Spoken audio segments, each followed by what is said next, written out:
Malaya mkubwa wewe. Kwa mimi asubuhi nimekomba shilingi 5,000 mume wangu. Umeshindwa kunipa. Alafu kwenye simu unaonga shilingi 30 nzima. Wewe una mira sana, si ndio? Kwa mimi mkako sikutoshi. Ndio ndakonga hata shilingi 30.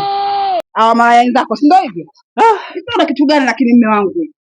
Mbona hujui kutulia kabisa wewe? Yaani umemtumia hela malaya wako au unaitosha wapiga simu, si ndio? Sasa leo ndo namtumia. Yaani leo uongelee mbele yangu.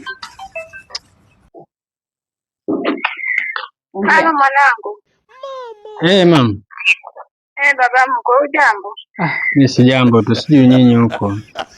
Hata sisi huko hatujambo baba. Asante, nimeiona. Haya malaya. Malaya tena baba mko? Sio mimi, ni mwanao mwenyewe nakuta malaya. Kwa mamangu mimi malaya.